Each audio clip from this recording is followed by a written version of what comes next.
Yoga. All right. This thing,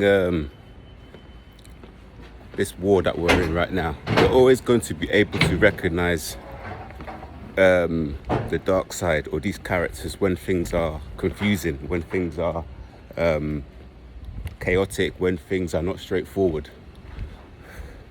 I made a mistake recently, which I've done in the past and I will again. And the solution for the mistake was so straightforward. Phone this person meets me, they give this up to me, and we exchange whatever it is that I had lost something basically. And I go and make a copy and it's the end of story. When you're dealing with a narc, this is how it plays out. A case of like misplaced keys.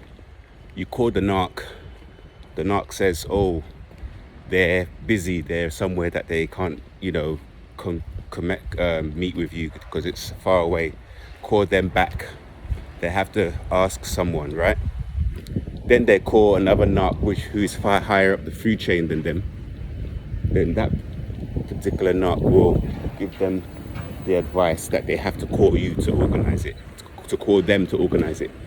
So once you've called that narc, the original narc, you now have to call the higher up narc who will come up with a plan. He's the one who may be higher up, maybe more status, more power, in terms of authority than the last narc you spoke. Yeah, and then that narc will now create a situation to create some kind of monetary loss and monetary gain to them. So they will say, oh, I have to arrange for this driver to go here, I have to pay him, and you have to pay for the petrol, and I'll pay this. So it's made to, and they'll keep saying over the phone to you, well, it was you who did it was your mistake, it was you. So they'll keep trying to hypnotize you or hex you to the point that you made a mistake, which everybody makes mistakes anyway.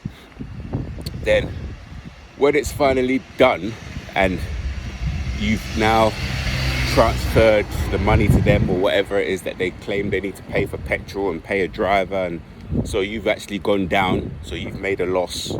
You've made a loss of your time, you've made a loss of having to pay them, loss of whatever you need to do in that particular window. The next step would be to create the next move for them. So if they needed to do something before and you were stalling or you wasn't sure, they will bring that up and say, oh, remember this thing that I need to do, can you make sure that you do this as well and allow this to happen, and while you're doing that I'm gonna come and blah blah. So they've done you a favor, so they've made you feel like you've made a mistake. They've done you a favor, they've rectified your favor, and the cost, you take the cost, and they will set up their next play. You see how it is? So something that could have been just a simple phone call, you're going to meet an honest person, a human, an empathic person. Oh, hi mate, yeah, got it, done. Nope. With a narc, they will make up a storyline. They will say the storyline would have a cost to them, so you have to pay them for your error, and so you get a double. You made a mistake. You've wasted your time. But they're going to make it out you've wasted their time, and it's going to cost you, and it's going to cost to get whatever. So it becomes like a whole movie when something is just like, oh, no worries mate, oh, come meet me and pick this up and I'll give it to you, copy it and give it back to me, and when I see you and everything's fine, it's end of. Nope, it will not be like that. And that's one of the ways of knowing that your supply, or you're you have narcissistic workplace, narcissistic landlord, narcissistic friend group. There's always a chaotic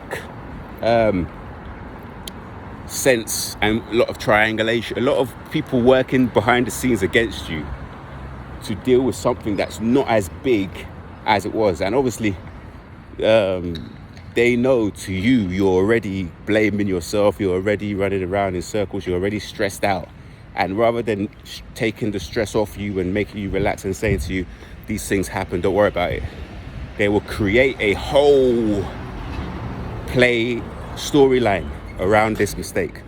Yeah, so it's really like during the times of slavery, when the slave master used to whip the slaves, they would use that same wound to re-whip. They will use, oh, that might be a bit harsh to be saying, but if you know what I mean, what I'm trying to say is anybody who stabs someone and they twist the knife in, and then they come and they pour salt or something hot, pepper inside that wound. That's exactly what narcopaths do. Yeah, I just thought trying to make an analogy there. It might have been a bit too serious before, but I'm just trying to make a point of how these people operate. It's a very horrible way, and it's the thing about us guys is that in this 3D reality, these people have to exist because obviously you have two sides of the coin, so they have to be us and them, so light and dark. So where there's, you know, good scenarios, there's bad scenarios, and where there's obviously, and vice versa. Even I can give an example in terms of like looking for work. Sometimes you'll be looking for work for 8 months, and after the 8 months you're looking for work, you have nowhere to go, so you start applying for any job, and then you may have a job secured, and as soon as you now have that job secured, you now start hearing from all these other jobs. And the thing is, the one secured is one that's going to give you, cover the level of security that you need, whereas the other one may not give you the security, but now they start popping up to upset what you have, which is secure.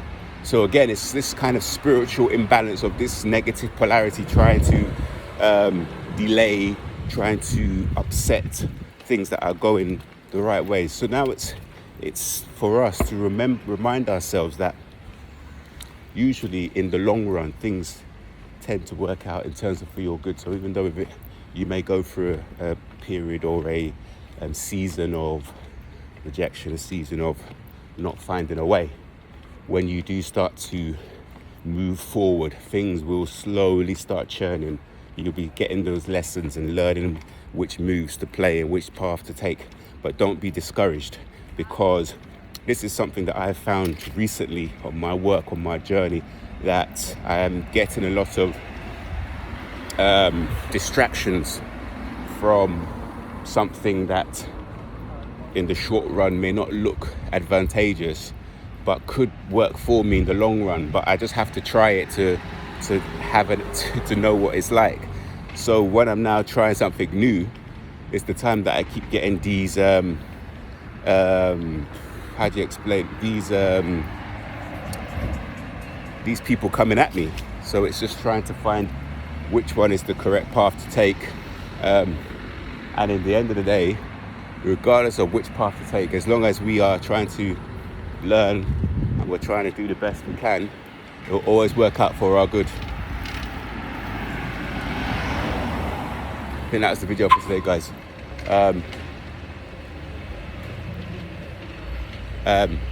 So with that, start remembering who you are and keep moving forward in a positive way.